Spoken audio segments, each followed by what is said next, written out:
Hi everyone, welcome back to this video, and in this video I would be giving you some information on cluster sampling. So there are a lot of videos that I put before this previously about what is sampling and the different types of biases in sampling, and the different types of a sampling, which is probability and non-probability. And I've taken few types of sampling also, such as random and systematic. So if you haven't got to take a look at those videos, you can always click in the links given in the description box. So without any delay, let us get into this type of a sampling technique, which is cluster sampling. So cluster sampling, it's another type of probability sampling, because even in this sampling, as we all know, probability sampling, every observation or cluster will have equal chance of being selected. So here if you see in cluster sampling, we can define it as a sampling method where the researcher creates multiple clusters from a population where every cluster and its observations have an equal chance of being a part of the sample. So here if you note this point here, the researcher creates multiple clusters from a population. So let us assume that this is a country, India, with which as a whole represents a population, and the researcher clusters it, creates different clusters. So, for instance, here you can cluster them in the country into different states or regions. Okay, so this is how clusters are formed from a population where every cluster and its observations. So, within a cluster, that is within a state or region, you would have people. So these people, the individuals, they are called as observations. So here every cluster or in the observations in a cluster, they have equal chances of being selected as part of a sample. Okay. So this is the main definition of cluster sampling. So if you look at another interesting point of cluster sampling is that when you create clusters, okay, as a researcher, when clusters are created, clusters will be consisting of, as I said, observations. So an observation within a cluster is heterogeneous. Not every, for example, within a state, not all people are of same similarities or characteristics. There are differences and nuances. So within a cluster, the observations or elements, they are heterogeneous in nature.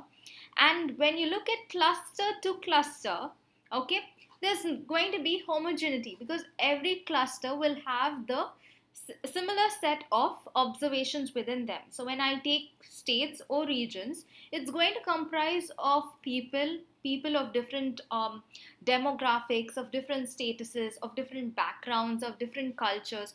Everything is going to be almost what to say, the people and the nature, everything is going to be kind of homogeneous in nature.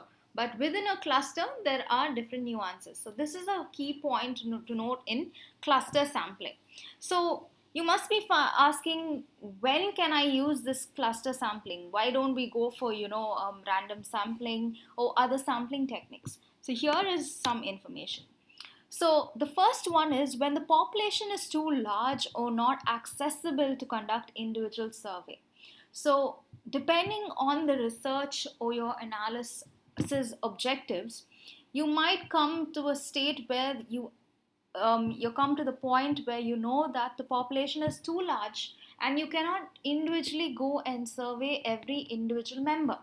So when that situation arises, that's one point to keep in mind where there be a possibility of going in for cluster sampling. The next one is you should keep in mind if the population that you are trying to analyze or research on, if there are any naturally divided or if it's naturally segmented or clustered into groups. That's a second point to note. And the third point, which is very, very important to, make a decision when you have to go for cluster sampling, is that you need to know whether the research needs to include various parameters such as background, demographics, age, etc. So when you are dealing with a particular analysis and that analysis requires so many parameters to be taken into account, then you can go in for cluster sampling. Now I'll give you an example. So let's say there's this country who wanted to analyze about, let's take this picture here to visualize and understand. So there's India, and India wants to analyze the country, all the people in India, and how are they willing to, invest, how, what are their investing options and preferences. So it's impossible to go and survey every single member. It can be possible, but definitely it will be time consuming, a lot of effort, and also a lot of cost is involved in doing that type of a survey. So that's the first point. The second point is definitely when you want to analyze how people, what are their investing preferences, there would be different parameters or criterias or conditions based on which they take decisions in their investment options. It can be their salary scales, it can be their financial status, it can be other, nuances and reasons. The age might be a factor. So these factors also need to be taken into account in order to understand the different people and their preferences in investments. So that's another point to note. And another point is when you have this scenario and you look at the population, you can easily identify a pattern or groups, okay, where you can divide it into some sort of a cluster, that is either states or cities or towns or regions. There's some type of a natural clustering or division that is seen in that population. So when you have all this, then definitely you can go in for the cluster sampling technique. Why is because when, let's say, instead of going and interviewing every individual person in the country, what I can do is I can randomly pick out, let's say, clusters which are random states. And now I know, okay, there'll be states, random states that are being collected. Once I have collected this or sampled out these clusters, I'll have a set of audience within these clusters who I'll be able to analyze and do my research on. And the audience within this cluster, definitely they are not of a particular, or they are not similar. Definitely, let's say among these 6 states, let's say I choose to cluster and sample out these three alone. Now, definitely these three states over here or regions are a representation of the entire country, the population. And also, if you see the people, individual people within every cluster, they have some different characteristics or different parameters. Some people might be of a particular demographic, some people might be of different age groups. So you're having so many variations. So indirectly, when you cluster out these when you sample out these clusters, it's nothing but a representation of your whole population. So this is one main advantage of using cluster sampling.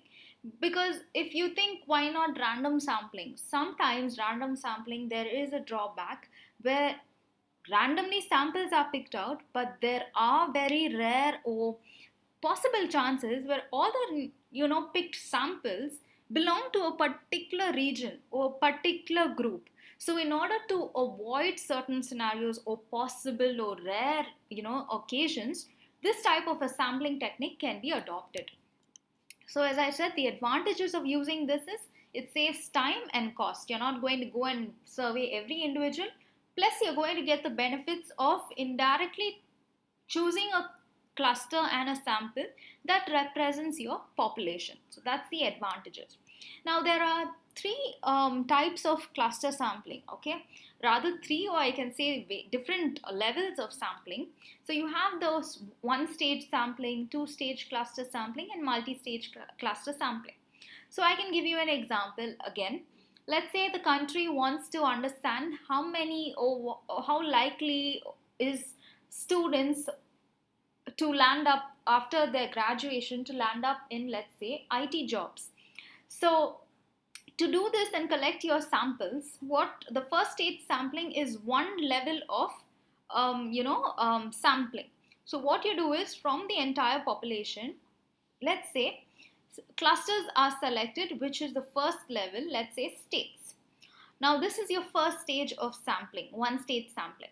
Let's say you want to go into little more details, okay? You want to refine your sample a bit. So you go in for two-stage sampling technique.